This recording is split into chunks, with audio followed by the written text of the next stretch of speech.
পিতা পুত্র পবিত্রাত্মার নামে আমেন। এই সময়ের জন্য জপমালা হলো অস্ত্র, যা শয়তানের বিরুদ্ধে এক একটি আঘাত।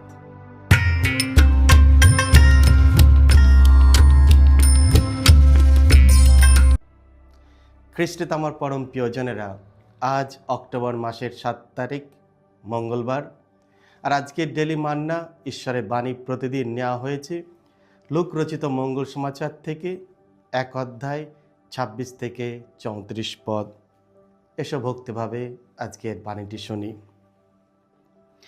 এলিজাবেথের গর্ভধারণের 6ষ্ঠ মাসে ঈশ্বরের স্বর্গদূত গাব্রিয়েলকে গ্যালিলিয়া প্রদেশের নাজরেত শহরে পাঠালেন একটি কুমারীর কাছে। সেই কুমারী যোসেফ নামে পরিচিত দাউদ বংশীয় একজনের বাগদত্তা বধূ ছিলেন। কুমারীটির নাম ছিল মারিয়া। স্বর্গদূত তার কাছে এসে বললেন, প্রণাম তোমায়, পরম আশীষ ধন্যা তুমি, প্রভু তোমার সঙ্গেই আছেন। এই কথা শুনে মারিয়া গভীরভাবে বিচলিত হলেন। তিনি ভাবতে লাগলেন, এমন সম্ভাষণের অর্থ কী? স্বর্গদূত তখন তাকে বললেন, ভয় পেও না মারিয়া, তুমি ঈশ্বরের অনুগ্রহ লাভ করেছ। শোনো, গর্ভধারণ করে তুমি একটি পুত্রের জন্ম দেবে, তার নাম রাখবে যিশু। তিনি মহান হয়ে উঠবেন, পরাৎপরের পুত্র বলে পরিচিত হবেন। প্রভু ঈশ্বর তাকে দান করবেন তার পিতৃপুরুষ দাউদের সিংহাসন। যাকব বংশের ওপর তিনি চিরকাল রাজত্ব করবেন, অশেষ হবে তার রাজত্ব। মারিয়া তখন দূতকে বললেন, তা কি করে হবে, আমি যে কুমারী? উত্তরে দূতটি বললেন, পবিত্র আত্মা এসে তোমার ওপর অধিষ্ঠিত করবেন, পরাৎপরের শক্তিতে আচ্ছাদিত হবে তুমি।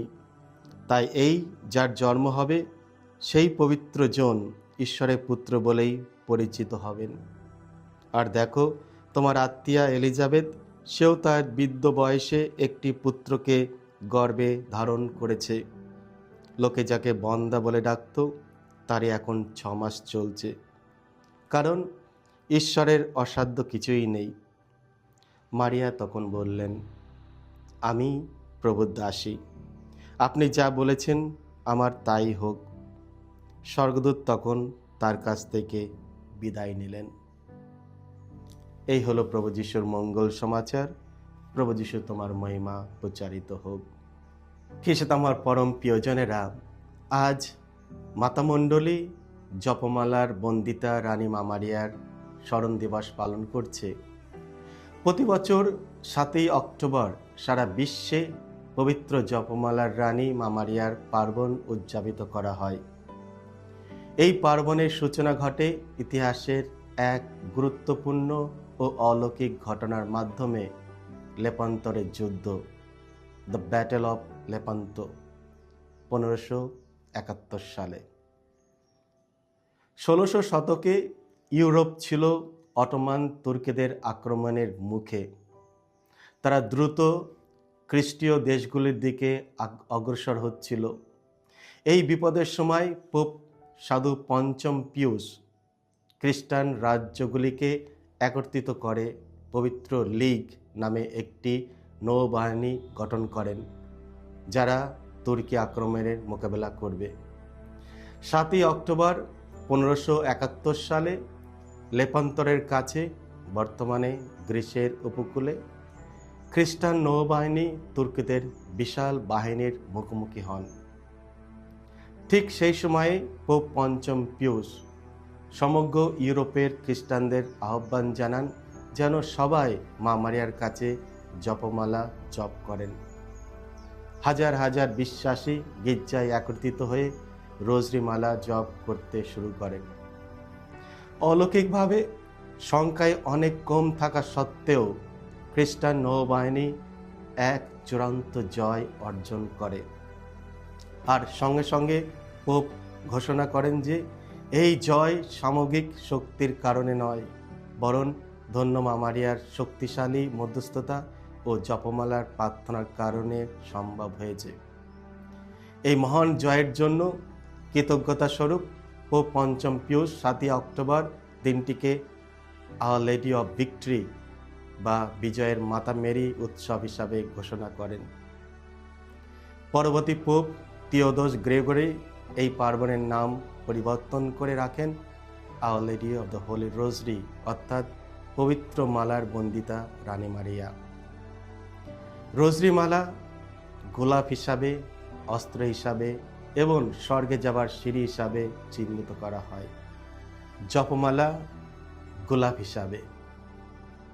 খ্রিস্ট আমার পরম প্রিয়জনেরা, রোজারি শব্দটি ল্যাটিন রোজারিয়াম শব্দ থেকে এসেছে, যার অর্থ গোলাপ বাগান বা গোলাপের মালা। প্রতিটি হেল মেরি, প্রণাম মারিয়া প্রার্থনা যেন মা মারিয়ার উদ্দেশ্যে নিবেদিত এক একটি সুগন্ধি গোলাপ, যা আমাদের ভালোবাসা ও ভক্তির প্রতীক। যেমন আমরা প্রিয়জনদেরকে গোলাপ দিয়ে আমাদের অনুভূতি প্রকাশ করি, তেমনি জপমালা প্রার্থনার মাধ্যমে আমরা আমাদের স্বর্গীয় মাকে ভালোবাসার মালা উপহার দিই।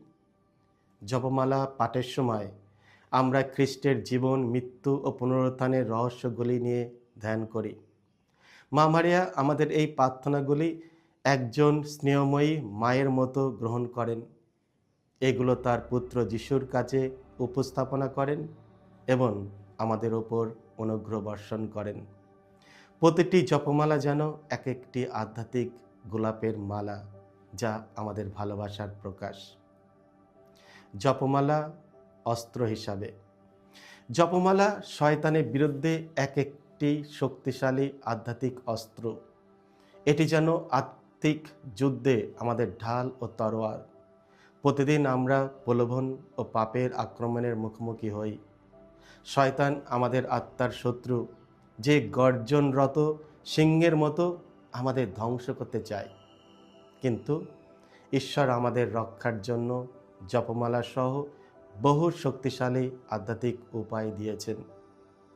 সাধু পাদ্রে পিও একবার বলেছিলেন, এই সময়ের জন্য জপমালা হলো অস্ত্র। জপমালার প্রতিটি প্রণাম মারিয়া যেন শয়তানের হৃদয়ের এক একটি তরোয়ালের আঘাত। সে মা মারিয়ার নাম সহ্য করতে পারে না। তাই জপমালা প্রার্থনা আমাদের আত্মিক জীবনে এক অদম্য প্রতিরক্ষা হিসাবে কাজ করে। জপমালা স্বর্গের সিঁড়ি হিসাবে। জপমালা যেন এক আধ্যাত্মিক সিঁড়ি, যা আমাদের স্বর্গের সঙ্গে যুক্ত করে। যখন আমরা প্রার্থনা করি, আমাদের মন পৃথিবীর চিন্তা ও বিভ্রান্তি থেকে উত্থিত হয়ে ঈশ্বরের দিকে ধাবিত হয়। আর পাপীদের ঈশ্বরের কাছে ফিরে আসার জন্য জপমালা হলো সেই সিঁড়ি।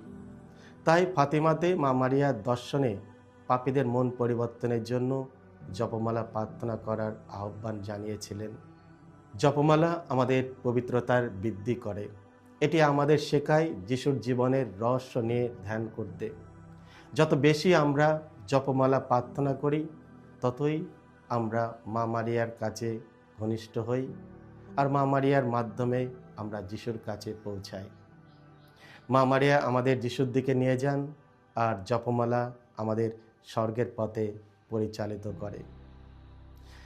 জপমালা তাই কেবল একটি প্রার্থনা নয়, এটি আমাদের ভালোবাসার গোলাপ, আত্মিক যুদ্ধের অস্ত্র ও স্বর্গের দিকে নিয়ে যাওয়ার সিঁড়ি। খ্রিস্টে আমার পরম প্রিয়জনেরা, আসুন আজকে এবং আগামী দিনগুলিতে রোজরি মালা এক আধ্যাত্মিক অস্ত্র হিসাবে আমাদের হাতে তুলে নিই, যাতে আমরা আমাদের চারিপাশে সকল অশুভ শক্তিকে মোকাবেলা করতে পারি এবং এই রোজরি মালা প্রার্থনা মায়ের চরণে আমাদের ভক্তি ও ভালোবাসার এক একটি সুগন্ধিক গোলাপ উৎসর্গ করি। মা মারিয়া আমাদের সঙ্গে রয়েছেন, বিশেষ করে এই অক্টোবর মাসে পবিত্র হোলি রোজরির মাস। এসব আমরা ভক্তিভাবে মায়ের প্রতি সে ভালোবাসা সর্বদাই যেন দেখাতে পারি। সকলকে জয় যিশু। ঈশ্বর আপনাদের সকলকে আশীর্বাদ করুন।